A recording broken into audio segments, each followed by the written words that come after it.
The Star quotes his family's tribute, "Our funny, kind and brave soul." And the Mirror has the very same headline. Ahead of the budget next week, The Eye hears that Labour MPs are unhappy with the extent of cuts to public services reportedly planned by the Chancellor, Rachel Reeves. While fears that pensioners are going to be hit hard in the budget has prompted panic amongst elderly savers. That's according to The Express.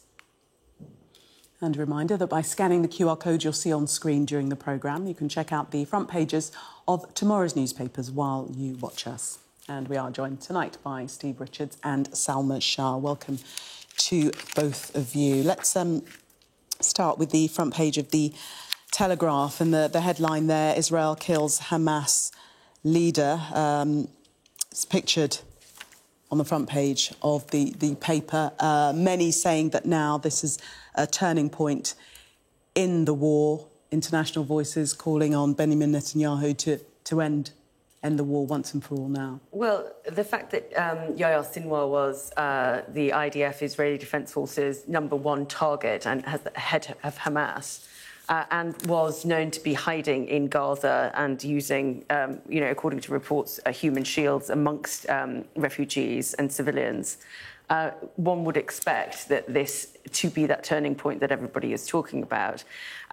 Netanyahu himself has done a televised statement to people saying that it is the beginning of the end, and there are different elements of that being quoted as to what that could potentially mean. Mm-hmm. The war continues, the hostages still need to be extracted. He is saying that to Hamas terrorists and operatives to lay down their weapons and for essentially Hamas to cease running Gaza. So I think there is still a way to go, although if this is the turning point, let's hope that it's going to come to some kind of swift conclusion, but it doesn't feel like this is the absolute end at this point. And Netanyahu has said himself that evil has suffered a heavy blow, but Israel's task is not complete.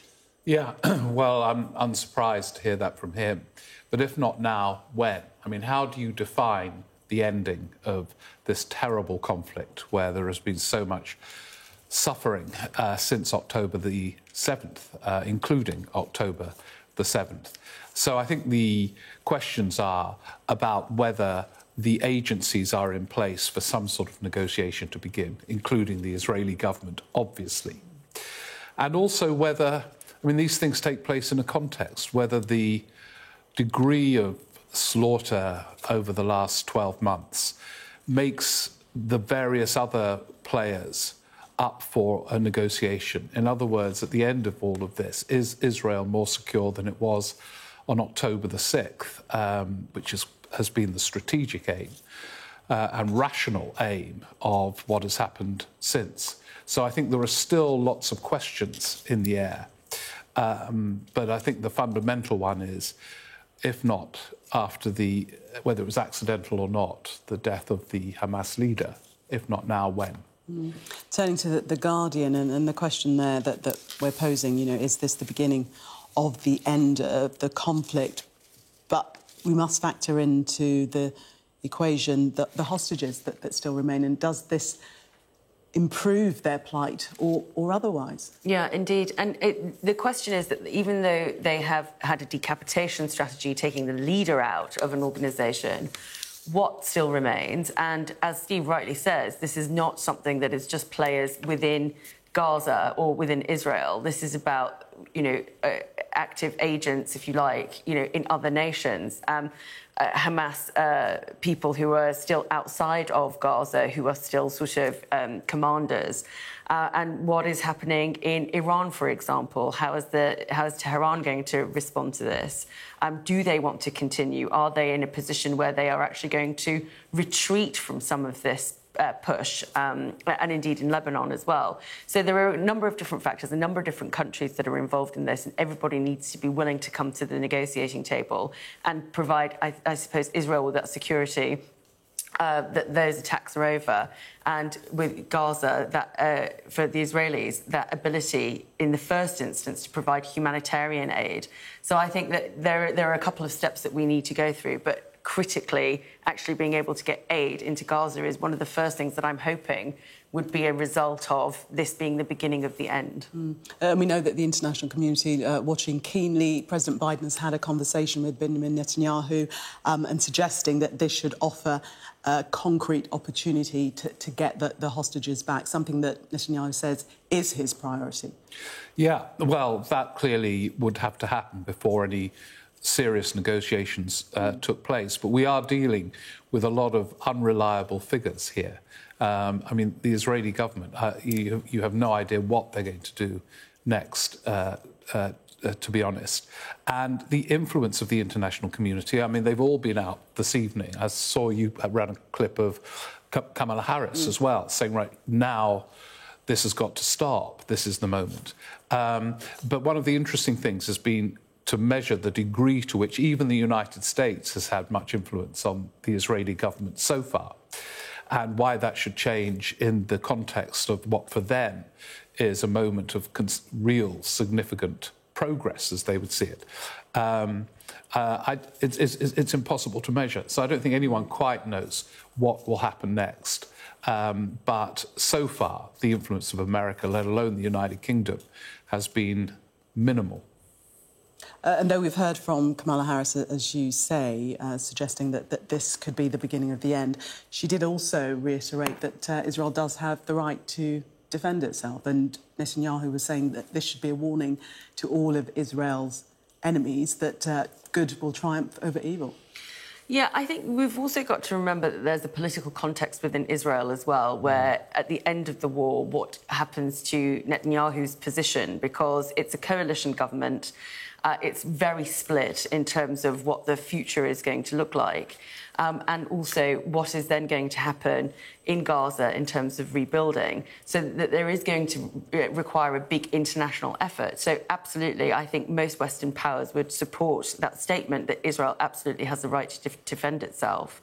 But the security and prosperity of indeed Israel and the whole region is going to depend on what steps are taken next and how much you can solidify that security once you have taken out Hamas in this way. And I think we've got some pictures we can bring the viewers of President Biden in Germany this evening, some earlier shots, and he's been speaking in which he's said that ending the war has to be a priority and that there should be a move towards a ceasefire, that now is the time towards a ceasefire. And he said he spoke earlier to Benjamin Netanyahu as well and congratulated him on Sinwar's killing, although there were congratulations obviously pointing to the fact that this now has to be the game changer, that there can be no more war. This has to be the end. He said it previously, but now is the moment. And then what? I know the end is still not clearly defined, but America, Britain and everybody else has been saying the solution is a two-state solution. But the current Israeli government are not ready for that, clearly. And although their kind of war aim, so-called, was the removal of Hamas, and this killing is a significant move towards that, as we've been discussing, and Salma mentioned earlier, a lot of the Hamas leadership are not in Gaza. They're somewhere unavailable for Israel to get at the moment. And, the idea that you're going to remove this by this colossal use of military force, I think, was always a misjudgment. Indeed, I've read a lot that this leader who's been killed wanted this kind of response because he knew that whatever happened to him, it would continue to fuel the kind of instincts he has of violence and terror against Israel. So I'm not quite sure about the long-term stability of all of this. But clearly the first stage is the violence stopping. But certainly Hamas has been weakened. Hugely weakened. There may be others, but with no leadership, they're rudderless. Well, you've got to ask yourself the question: is that where has the support from them been coming? And this whole excursion into Lebanon, the attacks into Tehran, the missile strikes into Tehran. This is a strategic move in the region to understand actually where are the players. So one of the interesting things about this debate, from the perspective that we have here, is what is Britain's role, what is Europe's role, what is the US role. We, from our positions, never really ask ourselves about what is happening for the powers in region. And you have this sectarian break, where you're basically talking about Sunni countries and Shia countries. But there are other elements to this. The Saudis could play a role in brokering. The Qataris have tried to previously play a role in brokering early on in the war in terms of getting hostages out. There may be more of a solution if we're actually engaging the players that are in the region. And that will be interesting to see what of those diplomatic ties, and is there any way of creating that stability and security? But it comes from within the region, and it's not something that's imposed externally by Western powers. That's interesting. But with Netanyahu saying that Hamas will no longer rule Gaza, that suggests that Israel will have a continued presence in Gaza, doesn't it? Well, maybe, but I don't think that was part of the original war. It was to remove Hamas and then leave rather vague who was running Gaza. I mean, this is a problem with a solution, which is the two-state solution. Well, not everyone, but a lot of the key players from Biden upwards or downwards know that. And actually, that would bring security to Israel, the two-state solution. But there's a long way to go before all the agents are in place, the agencies are in place to bring that about. OK. Stephen, Salma, thank you very much for the moment. We're going to turn to domestic news now. Is it a good use of the Labour Party's time and resources to send staff to America to help Kamala Harris's campaign? We'll discuss that next. Do stay with us.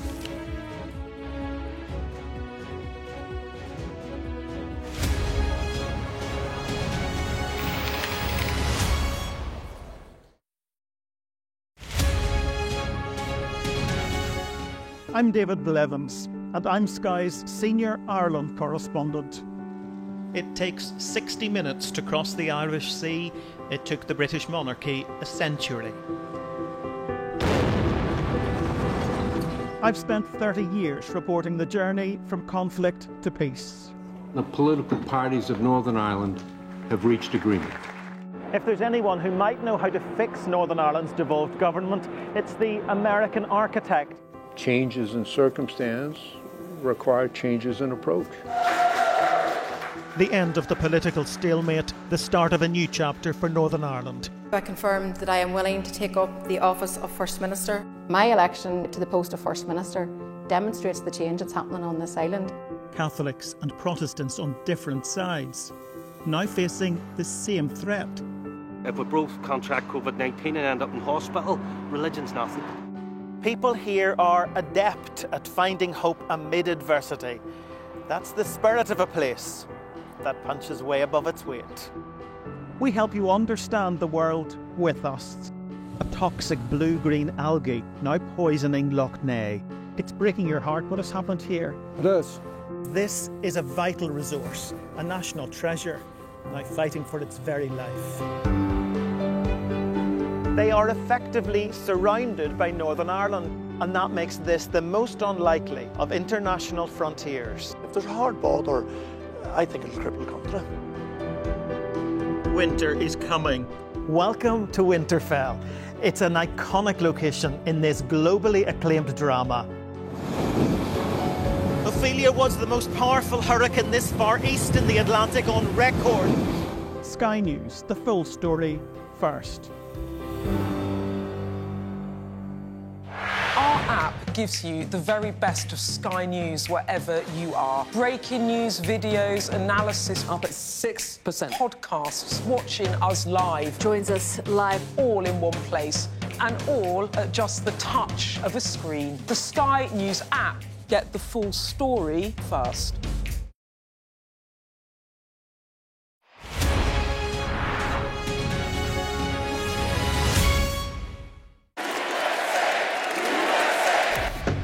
I say, bring it on. With America divided and tensions running high, get ready for an election like no other. Join our teams as we follow the campaign trail as America decides. We will win, win, win. Get closer to the action this US election with full reaction and analysis. Sky News, the full story first. There's always more to the news than a headline. We want to discover, to delve a little deeper, to find out what's really going on. Explanation, analysis, the people at the heart of every story. I'm Neil Patterson, and this is the Sky News Daily Podcast. So, by the end, we'll hopefully all understand what's going on in the world just that little better. Available wherever you get your podcasts. Welcome back. You are watching the press preview. Still with me, Steve Richards and Salma Shah. We're going to take a look at the Eye now, and there's a budget coming up, I think, Salma. Yeah. And there's been a little bit of disagreement as to where certain departments should make cuts. In fact, they've not been giving up information on how they can make cuts. Well, and the interesting thing is that we are getting to this budget. I think this is probably the most trailed budget that I remember in recent times, whether it's kind of correct information that's coming out, or whether it's just assumptions that are coming out, or whether they're running things up the flagpole, as we used to say, about, you know, what might work, what might not. But here's the thing that's really interesting about the Eye. We are now having cabinet ministers essentially in open rebellion against the Chancellor about cuts to their departments. And this is about all the stuff that, you know, was going wrong under the last Conservative government is now Labour's problem, whether it's building prisons or funding hospitals or building homes. There is not the money around. And so I think that the idea that a Labour government was going to come in and change that, and doesn't seem to be doing that, given what's been trailed from the budget, has gotten a lot of cabinet ministers a bit hot and bothered about the direction of the government. For me, this is incredible. We've already seen the first 100 days not go particularly well for Keir Starmer.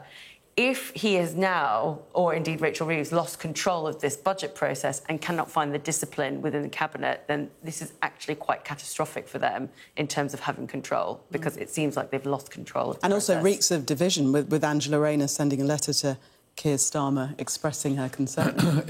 Yeah, and it's very unusual to happen in a first budget. It's not that unusual for cabinet ministers to be in despair about the way their public spending negotiations are going with the Treasury. It is... I've never known a budget where the build-up has been so intense. The weight on this budget is unbelievable. Now, some budgets have seemed historic in retrospect, but this one, the build-up, anyone would think it's, you know, a combination of, I don't know, the end of the Second World War, the end of the negotiating. I mean, it's just assuming totemic proportions. However, when you look at it, these three cabinet ministers, and there are others who are really in despair about their settlement in terms of current spending. You're talking about housing, which is in crisis, prisons, courts, which haven't got the staff to meet all the cases, people marshalling this boats nightmare, you know, police. I mean, this isn't some sort of abstract ideological row, although there is a bit of ideology to it, I think. These are real issues. And the question is, there were ways in which you could raise money. You could have opposed the national insurance cuts, which Tories, I keep on bumping into me, say were a complete waste of money. I don't know whether you're one of them, Salma, but I keep on bumping into them. You could borrow. You don't have to balance the books every year. But there's so many twists to this. The power of the Office of Budget Responsibility, this unelected body hovering over all this stuff. So it's multi-layered, and the pressure. No wonder Rachel Reeves' hair has changed colour. I mean, she's under such pressure. We'll have to wait for the date of the budget to have everything revealed. But let's just get on to, well, it's international and domestic story, but this on the front of the Telegraph. Labour sending almost 100 current and former party staff to the US to campaign for the Democrats. I absolutely love this story for several reasons. Yeah. So the first thing is, normally we import Americans to help us, or in our case, Australians, to help us with our election campaign. So it's quite weird that we're going in the other direction. But clearly the world has been really impressed with this Labour victory and now wants to sort of send people over. But the other thing that I think is totally fascinating about this is that Elon Musk, the great supporter of Trump, because this is Labour people going off to help Democrats in key states, has said that this is basically illegal. You can't have foreign volunteers or money coming into American election campaigning, which is really really fascinating. We've run out of time. We must We'll ban us on Twitter. We won't be able to use Twitter. The whole of the United Kingdom will Stephen be banned. Selma, thank you so much. We'll see you at the top of the hour. We've got your Sunday mornings covered. From the front page and the sounds of the streets to the voices of the people who make the major calls and big picture politics beyond Westminster. We'll put you at the heart of our story. A new start to Sunday. I'm ready. Are you? Join me, Trevor Phillips, Sunday mornings on Sky News. The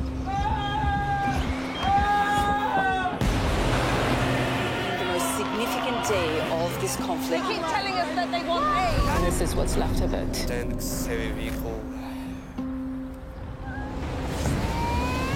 Why only in America? People want their country to work. You want a job in a normal life. Why are these homes empty? I want you to be honest with people. That has happened within minutes. Sky News, the full story first. Free wherever you get your news.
It's 11 o'clock. This is Sky News' extended press preview. Our top story.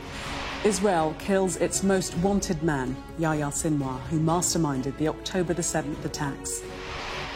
After 12 months on the run, the Israeli military say the Hamas leader died in an operation in southern Gaza. We came to account with him. Today, evil has suffered a heavy blow, but the task before us is not yet complete. Also tonight, completely devastated. One Direction's tribute